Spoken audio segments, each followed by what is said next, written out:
สบายดีทุกคนเนาะตอนนี้เราจะไปกลางม่องไปตึกเฮตามป่วยห้องเนาะตามวิถีชีวิตของชาวไร่ชาวสวนอ่าเลิกเวียกตอนเที่ยงเราจะไปหากินเนาะตามห้วยหากลางม่องส่วนมันเคยมีคนดีเคยอยู่เคียงข้างปีนี้อ้างว้างบ่มีนางเหมือนคือปีก่อนน้องได้ที่หมายห้องให้อะไรอาวรณ์น้ำตาเปียกหมอนลืมน้องงามงอนบ่ได้อายคิดสู่มือเจ้าคือทิมอายได้ลงหากอายมันคงยังลืมน้องพอเลย บ่ได้ กลางม่องแล้วเราจะไป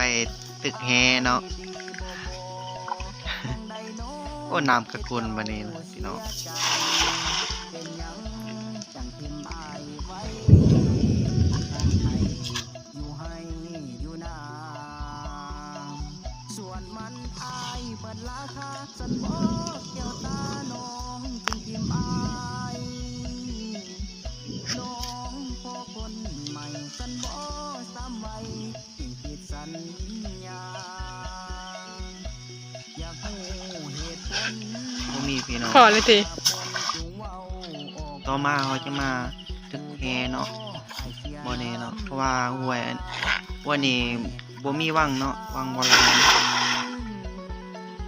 ส่วนมันวันนี้ก็มีน้องเจ้าอายได้แต่งเอานั่งเฝ้าคอยเจ้าทุกวัน อยากให้คือแต่ก่อนนี่น้องงามงอนอยู่ส่วนล้ำกัน อยากเห็นน้องมาปลูกมัน คือวันฮักที่ผ่านมา บ่มีพี่น้องต่อมาผ่านไป3 ชั่วโมงเนาะเราจะไปยามม่องเนาะที่เฮากางผ่านไปพอได้กินตอนเที่ยงพี่น้อง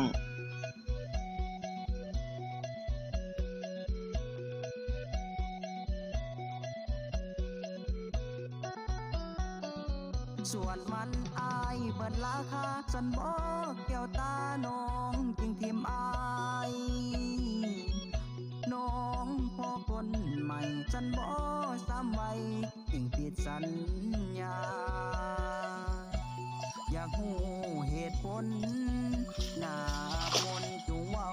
ออกมาผู้บ่อายเสียน้ำตาห้องให้อาแก้วตาทุกวัน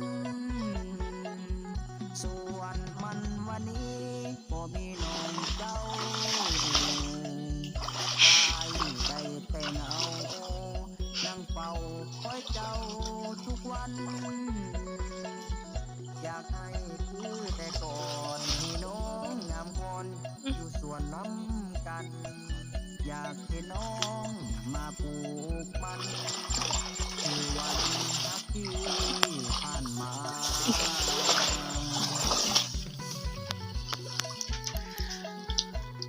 บ่มีพี่น้องที่ย่ำเกินเลยเนาะเด้ถึงแล้วเด้เนาะพอได้จูได้ปอนเนาะพี่น้องเนาะ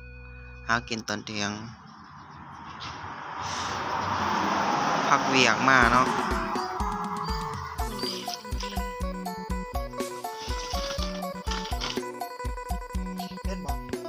เห็น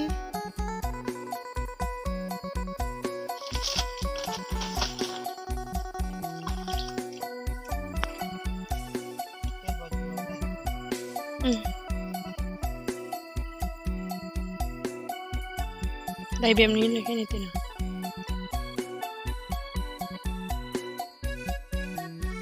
อายหักน้องหลาย บ่ได้แต่ง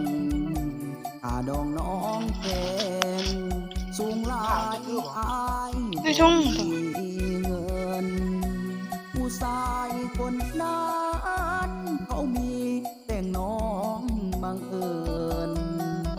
อายบ่มี อย่าให้ตก เลยเป็นคนนอกสายตา ได้ยัง มาก็เป็นเวลาหลายปีคุณค่า พวกลายพี่น้องถือไม้เนี่ยก็เลยเอาผ้ามาตัดเนาะคะแนนถือผ้ามานำเนาะ นัดบอกไปขอว่าจะ ย่างเข้าไปย่างเข้าไป สัญญา บ่นะ มองขาดลายพี่น้องมันก็เลยบ่ถือป้าเนาะ ใหญ่บ่ ไทยมาสัญญา เอามองคานมากลางเพราะว่าเอามองดีมันสิขาดลายพี่น้องเพราะว่าไม้มันก็ลาย ดองเงินกรรมกร ตัวนึงเลย บ่สมกับน้อง คันเฮียแม่น อาชีพต้อยต่ำงามคำเจ้าบ่สะเวงต้องการเงินเดือน อ่าหรือทีมอยู่ แพงเศรษฐีมีเงินดอนล้านเหลือใจหักมาบ่ได้กับน้องโอเม่เนื้อทองน้องเอาเงินมาตัดหน้าเงินเดือนอายต่ำเงินกีบบ่สมแก้วตาผู้ชายที่มีฐานะ ตัวอันนั้น เขา นี่ ห่วมมีว่าแทนอายคนจน คือบ่หย่อตัวอยู่นั่น มาเปิดชื่อเลยมาจะเป็นจะถูก ตัวเอง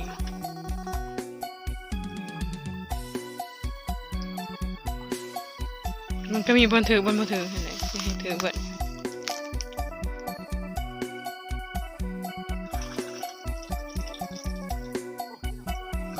ถือบ่ ผู้เบาขายเห็น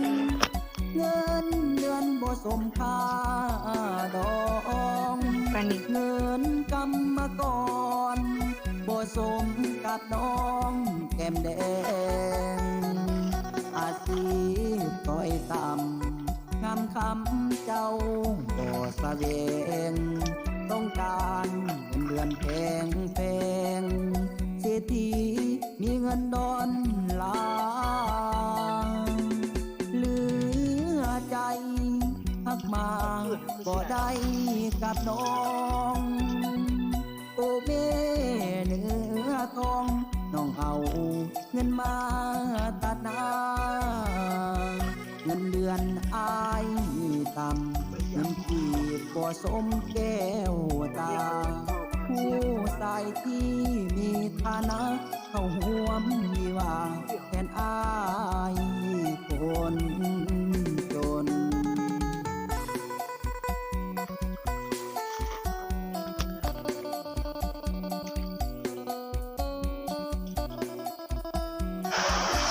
สุดแล้วพี่น้องสุดแล้ว